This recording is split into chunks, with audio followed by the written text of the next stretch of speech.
Hello and welcome back. Today we are going to talk about hip flexor stretching.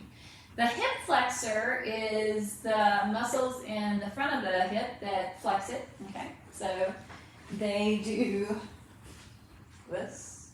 This is hip flexion, like a marching motion if you're standing. Because we sit most of the day in our society, or a lot of us do, or we sit a lot in general, then this muscle tends to get really, really tight for a lot of us, and it will cause your back to go into a little bit more lordosis, okay, if it's really, really tight, an inward curve of the low back, which can cause some low back pain. So today I am going to teach you how to stretch it. Now there are many different ways to stretch this muscle. I'm going to teach you my favorite way, which is a half kneeling position. And then I'm also going to show you a way to stretch your quadriceps, which are the muscles on the front of the thigh. I find when your hip flexors are tight, a lot of times quadriceps are tight, and vice versa. Okay, so let's get started. I'm going to have, right now I'm going to stretch my left leg. So I'm going to have my right leg in front. I'll come up in that kneeling position. And I'll tuck that tail. So I'm going to whoop, just put it right underneath of me. My hip flexors aren't overly tight. I'm going to show you that you don't need to go into a lot of motion.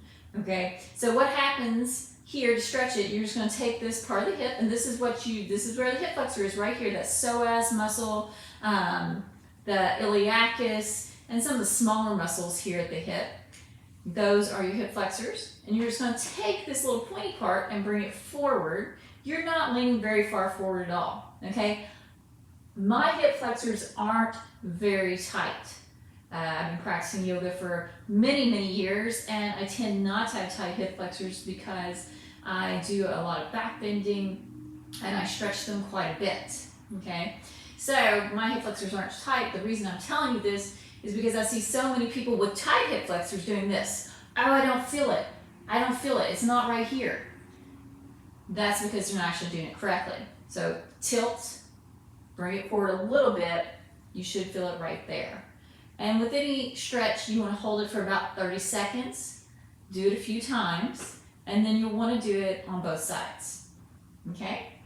That is one of my favorite ways to stretch the hip flexor. That's the one that I feel it the most in. Now, stretching the quadriceps. One of the easiest ways to actually stretch your quadricep is laying on your tummy and bringing your foot back, which unless you have really flexible quadriceps, which I do as well.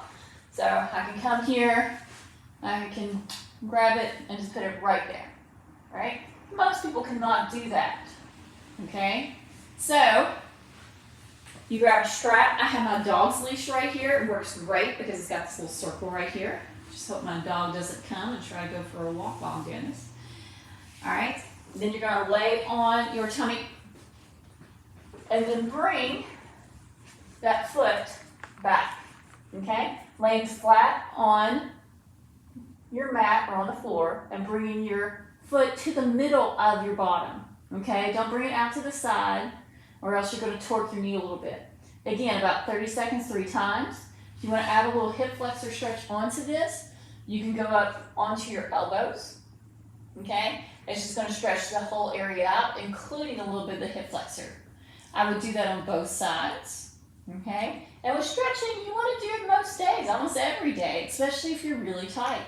And this can make a big difference in what the position you can hold your low back in. If your hip flexors aren't as tight, you can take your low back kind of out of that lordosed position. So lordosis is overly extended, and bring it a little bit more into flexion. Thank you for joining me today. My dog did notice that I had her leash. And hopefully I will see you next time.